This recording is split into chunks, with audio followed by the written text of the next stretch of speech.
Kan waktu itu vlog itu masih dibilang saya orang gila karena ngobrol ke kamera kan. Eits, tunggu dulu. Sebelum nonton video lengkapnya, jangan lupa untuk subscribe ya dan klik link di bawah ini. Jangan lupa juga untuk klik tombol loncengnya. Oke? Terima kasih. Selamat menonton. Hai friends. Halo. Apa kabar? Hari ini seneng banget karena hari ini saya kedatangan siapa lagi kalau bukan Bayuska. Oke, terima kasih. Gimana? Miss ya, aku miss saja udah. Boleh. Oke. Kalau bahasa Jawa Miss Mary. biasanya apa panggilnya? Ya Mbak sih, tapi kayak Mbak kayak udah umum jadi kan pakai miss. Oh gitu. Gimana? Kalau saya kan biasa menyapanya hi friends. Oh, Kalau hi friend. Bayuska Kalau ada. aku pakai bahasa Jawa Oh, Timuran. gimana? Halo, Rek. Oh. Rek itu kayak halo kawan-kawan. Halo Rek gitu ya. Kaknya kayak kelibet gitu ya. Iya, Rek. Kayak gak rek, tapi rek. Rek. Rek. Oke. Halo Rek. Nah, siap, mantap. Oke. Nah, hari ini kedatangan Bayuska. Skaknya pakai K juga skak. Ya, skak. Skak ya. Ya. Oke. Nah, hari ini kedatangan Bayu Skak dan kita akan ngobrol-ngobrol banyak hal. Saya yakin kamu udah tahu banyak tentang Bayu Skak, pasti juga udah nonton filmnya. Nah, tapi hari ini nih saya ingin belajar dari orang yang sudah sukses dan berhasil di bidangnya. Waduh. Dan saya selalu percaya bahwa orang sukses itu meninggalkan jejak. Yap. Dan orang sukses itu berhasil dan bisa sukses karena pilihan-pilihan yang dibuat dalam hidupnya. Benar. Nah, kadang-kadang pilihan itu yang akhirnya membedakan seseorang. Kalau dulu, zaman saya dulu, ada buku bacaan, salah satu buku bacaan yang menarik tuh ada buku bacaan terus di tengah-tengah nanti mereka dua pilihan, mau jalan kiri atau jalan kanan. Iya, iya. Terus nanti kalau jalan kanan pindah ke halaman berapa terus ceritanya beda. Beda lagi udah. Pernah baca buku itu? Kalau saya sih belum menangi ya, maksudnya belum ada. Kalau saya baru lahir. Baru lah. Ya, emang lagi tahun berapa? Saya tahun 93. Oh iya, berarti aku SD mau SMP, kamu baru lahir. Oh iya. Tawan dong saya umur berapa. Oke, kalau gitu ada banyak pilihan di hidupnya kamu yang kamu buat yang akhirnya membuat kamu menjadi seperti sekarang ini. Oke, sekarang saya pengen tanya. Pertama, saya dengar-dengar kamu pada saat itu lulus SMK. Siap. Padahal sebenarnya bisa masuk SMA kan? Ya. Tapi kamu memilih loh, bukan terpaksa. Ya. Tapi kamu memilih untuk melanjutkan ke SMK. Kenapa? Oke, karena aku dari kecil anaknya suka gambar.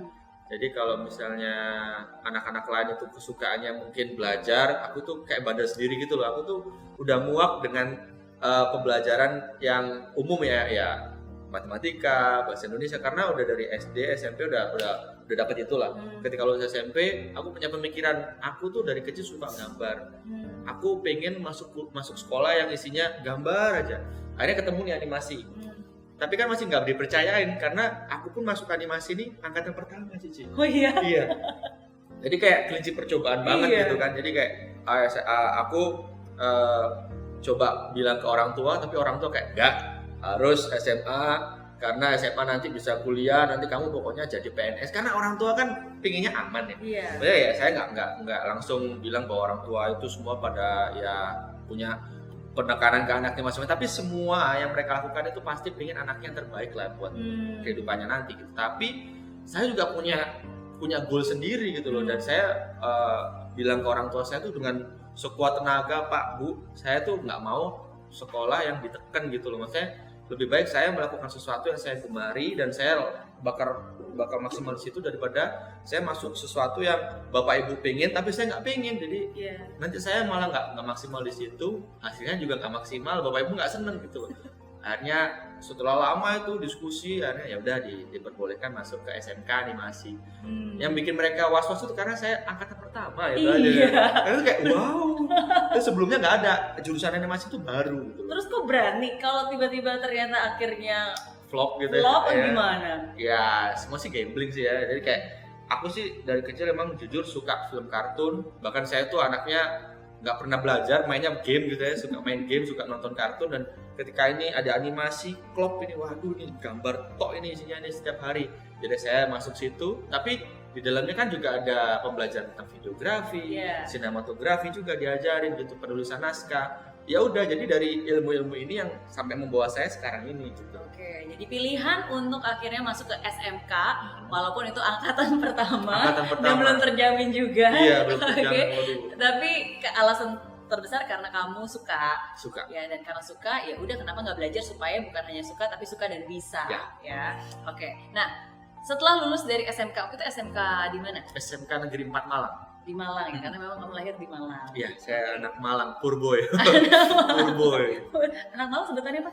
Enggak, maksudnya kalau bahasa Inggrisnya kan Purboy, anak Malang, bocah. Oh, Purboy, astaga. I'm just a Purboy, I don't say itu Queen. Purboy. Siap. Oke, jadi sebagai Purboy alias anak Malang, lulus SMK, terus lanjut kuliah. Nah ini juga nih ada sebuah sengketa dalam keluarga ini karena ya setiap orang pengen ya ketika anaknya lulus itu mau kuliah dan mau nanti ketika kuliah itu lulus dan ada ini loh, pokoknya ada foto di depan ruang tamu dia pakai toga, itu kan keinginan semua orang tua gitu kan. Dan itu sama, jadi orang tua aku tuh normal banget. Tapi aku malah maunya nggak masuk yang kayak teknik sipil atau apa gitu, kayak yang maunya yang seni. Jadi aku masuk di Universitas Negeri Malang itu seni dan desain, dan di sana aku masuknya tuh mendalami lagi game dan animasi. Oke. Nah, tapi sekali lagi setiap dari manusia itu pasti akan dihadapkan dalam pilihan-pilihan dalam hidupnya. Kadang pilihannya gampang, tapi kadang pilihannya susah. Nah, jadi pada saat itu ketika kamu masih kuliah, disitulah kamu sebenarnya sudah mengenal dunia YouTube. Sebenarnya kenal dunia YouTube sebelum kuliah? Sebelum kuliah. Jadi waktu itu kan SMK itu kan animasi. Jadi akhirnya jadi nih masuk animasi nih. Terus kami kan di pagi hari, jadi kalau misalnya SMK itu Cici itu dari jam 7 pagi sampai jam 4 sore. Oke. Jadi itu karena ada jamnya kan, pelajaran biasa ada, setelah pelajaran biasa ini pelajaran yang produksinya gitu loh. Produksinya. Jadi kami pulang jam 4 sore. Nah, ketika pulang jam 4 sore itu kami bukannya malah pulang, malah stay di sekolah. Karena kami nerapin tadi waktu pagi hari kami dapat ilmu videografi. Kenapa kok di videografi itu ada medium shot? Ada extreme close up. Kenapa kok pergerakan kamera tuh ada panning? Kenapa kok ada follow through? Itu kenapa gitu? Kita praktekin ketika pulang sekolah pakai kamera HP gitu. Kita bikin yang lucu-lucuan gitu. Terus akhirnya ini kita upload pada waktu itu YouTube masih belum seramai sekarang ya, 2009 gitu, masih ya orang buka YouTube buat cari apa sih, kayak penampakan hantu, mungkin penampakan pocong lihatnya di YouTube gitu. Nah gitu kan, jadi ya ini ada nih sebuah platform yang isinya tuh video doang nih gitu, kita upload di sini ya gitu. Kita upload di situ. Namanya apa kita nih perkumpulannya? Ya udah Skak aja. Skak itu sebenarnya sekumpulan arek kesel. Sekumpulan anak yang capek. Capek sekolah, bukannya pulang malah bikin video gitu.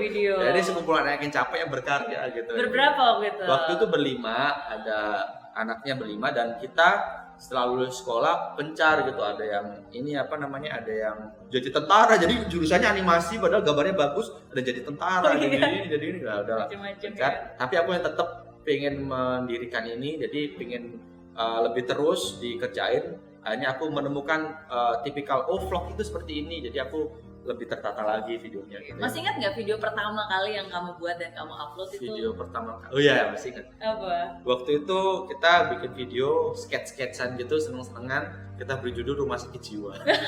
Video pertama itu udah gila gitu. Video pertama itu judulnya udah Rumah Sakit Jiwa gitu. Waduh. Isinya tentang apa? Isinya ya kita ya pulang sekolah lagi capek gitu, kita bikin sesuatu. Ya kita anggap sekolah ini bikin gila, ini rumah sakit jiwa. Kita di dalamnya orang-orang gila semua, kita bikin video. Ya dari situ tuh senang-senangan doang. Semua berangkat dari iseng sih. Iya. Tapi itu sih kalau benar-benar bukan karena suka pasti nggak mungkin ya benar-benar bisa terus konsisten dan memproduksi. Karena kalau saya dengar awalnya itu ya kamu bikin sendiri, kamera sendiri, produksi sendiri, termasuk juga nonton sendiri. Iya, aduh jangan sampai itu nonton sendiri. Ya dulu sempet kayak karena semuanya sendiri kan, dan waktu itu kan masih follower kan masih dikit banget, masih belum ada 1000 ya kan. Bahkan video kalau misalnya udah ditonton sampai 1000 itu kita udah seneng gitu. Wah, 1000 orang yang nonton. Bayangkan 1000 orang itu orang kumpul di halaman itu udah penuh halamannya gitu. Oh iya, semua nonton kita loh, iya seneng gitu. Jadi waktu itu untuk istilahnya kita menyebarkan videonya itu sampai dengan cara yang tidak terpuji. Iya gimana? Karena nggak ada ya kan, nggak ada duit buat bisa sebarin kemana-mana. Jadi kita manfaatin ini. Jadi saya ingat dulu Facebook ya. Facebook itu saya tuh ya dulu seringnya nge-add ya biasalah anak-anak muda masih puber, cewek-cewek cantik itu pokoknya di add aja, nggak tahu di siapa, pokoknya di add aja ya, pokoknya teman di FB itu sampai 2.000 sampai 3.000 ya. Wah, tapi tuh lumayan. kadang nggak ada yang kenal gitu loh. Iya. Jadi kita share aja di wallnya masing-masing gitu. Kita punya 3.000 orang teman gitu di Facebook, kita share aja di masing-masing wallnya gitu. Video gokil keren, lucu nih, klik segera, ini video gokil keren, klik link ini gitu. Jadi kayak orang yang pertama nonton video kita bukan yang kayak wah ini videonya inspirasi, enggak, ini apa sih di wall kok banyak banget ini, akhirnya mau nonton gitu. Jadi itu 2009 2010 awalnya di situ iya, ya. tapi ketika orang udah mau ketik linknya, kita bisa menyajikan hiburan yang menarik juga. Jadi orang nggak sia-sia ngetik linknya, bukan kayak yang apaan sih ini gitu, oh, bagus ya gitu. Jadi mereka jadi suka gitu. Dan menyebarkan ke mulut itu gokil banget sih. Jadi kayak satu orang nyebarin ke 5 temannya nonton, ketika bagus mereka nyebarin lagi gitu. Gokil. Karena itu sesuatu yang aneh dan gak biasa di zaman itu. Bahkan waktu itu vlog itu masih dibilang saya orang gila karena ngobrol ke kamera kan. Karena kan kalau sekarang kan sampai Pak Presiden aja nge-vlog gitu. Jadi orang-orang udah tahu oh nge-vlog itu seperti ini gitu. Berbicara, kita menjelaskan misalnya video vlog kan di singkatannya kan video blog. Diambil dari kata blogging kan. Blogging itu kan dulu kan nulis gitu kan. Tapi kan sekarang berbentuk video gitu. Dulu kita kembali ke 2009, orang nge-vlog itu komennya kadang lu gila ya, ini apa sih, ini orang gila nih gitu. Tapi sekarang udah beda lah. Udah beda sekarang semua orang nge-vlog. Iya, jadi dari Caci Makian itu jadi semangat juga buat berkarya terus. Betul. Dan pilihan satu lagi yang dilakukan oleh Bayu Skak adalah memilih untuk menggunakan bahasa Jawa sebagai konten pada saat itu. Sesuatu yang sekali lagi nggak biasa. Ya. Jadi yang saya pelajarin di animasi ya, nih Cici Mary kan oh gak enak ya? Gak apa-apa, boleh. Ini beda Miss kan Mary, beda. Miss Mary. Cici juga boleh, Yeah. Cici Mary. Oke, kalau Miss Mary, Cici Mary itu lihat animasi itu kan kartun gitu kan ya. Tapi di dalam itu lebih kompleks lagi kalau kita belajar. Ada penulisan naskah dan segala macam, dan saya belajar di situ.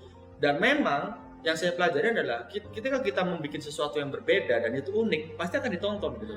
Dan saya menggunakan bahasa daerah di video saya, itu tidak ada upaya dari saya yang menjelaskan bahwa ini saya orang Jawa nih keren, ini enggak, Jawa itu keren enggak. Motivasi saya menggunakan bahasa daerah adalah pada waktu itu mungkin karena simple ya, dan mungkin saya target pasarnya saya jelas. Pasar saya tidak muluk-muluk yang semua harus nonton gitu. Target pasar saya teman-teman saya doang yang sekumpulan dengan saya. Ternyata lebih relate dengan mereka, dan video kita bikin sesuatu yang relate dengan orang lain itu bakal lebih gimana ya, lebih ngena, dan orang itu bisa kayak nonton kayak wah ini gue banget nih, gue bakal support nih orang nih gitu. Jadi itu. Dan satu lagi pesan saya adalah karena bahasa daerah itu adalah ciri khas kita gitu loh. Padahal sekarang ini belakangan ini banyak sekali saya kan juga kerja sama Kementerian Pendidikan dan Kebudayaan, waktu itu sering kerja sama mereka gitu. Jadi tahu bahwa mereka bilang ke saya upaya kamu ini bagus banget karena banyak sekali bahasa daerah yang punah gitu loh setiap tahunnya gitu. Jadi bagus ini gitu. Oh gitu ya Pak. Jadi ya saya teruskan aja karena mengingatkan kepada bahasa daerah gitu. Betul. Dan menjadi sesuatu yang baru. Unik dan baru dan juga bisa di-relate karena walaupun saya nggak ngerti bahasa Jawa tapi kan ada subtitle-nya. Dan itu pun worth it aja sih, karena juga kita nonton film Korea seperti contoh, apakah kita tahu bahasa Korea? Bahkan anak-anak muda sekarang kan lagunya aja sampai hafal gitu. Artinya apa? Nggak tahu. Jadi pokoknya ada subtitlenya dan konten itu menarik dan ada isinya dan bisa menginspirasi, bisa bikin sesuatu hal yang positif ke orang yang nonton. Saya kira bahasa itu nomor 70 berapa gitu, apa-apa. Oke, tapi itu sekali lagi menunjukkan bahwa satu pilihan yang akhirnya membedakan, dan ini unik sesuatu. Maksudnya kalau dari beberapa cerita tadi aja berarti itu menunjukkan bahwa kamu tuh bukan orang yang mainstream ya, berani mencoba hal-hal yang baru yang tidak menjamin itu bisa berhasil sebenarnya. Percobaan.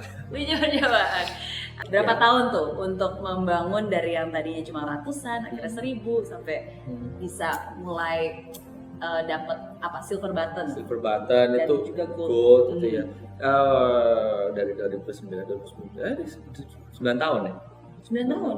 2009 ya, 2019 ya kan, 9 tahun ya. Jadi itu berproses banget itu.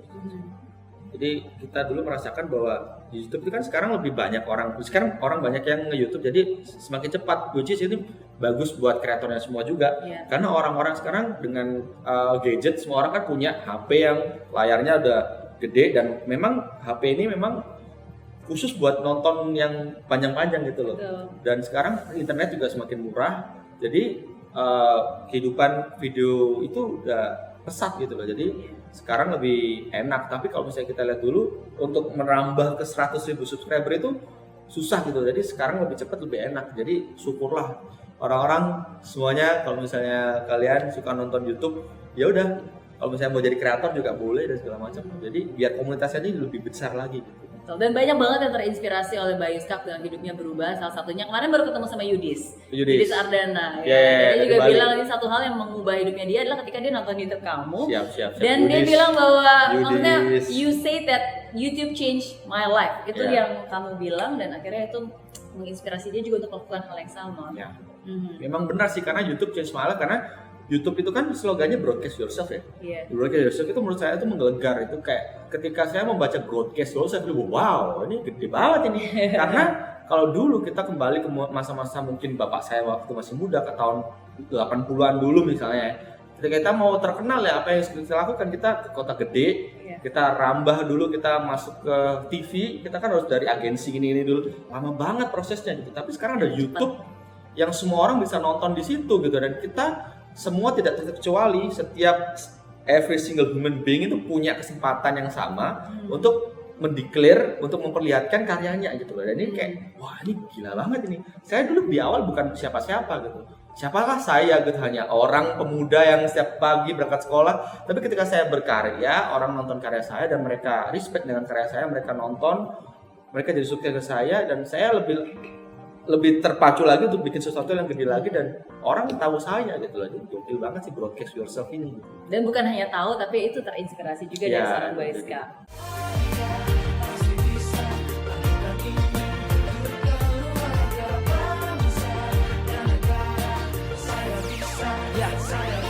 Laksana bumi tanpa hujan, hidup tanpa tujuan, kering dan mati tanpa hijaunya tumbuhan.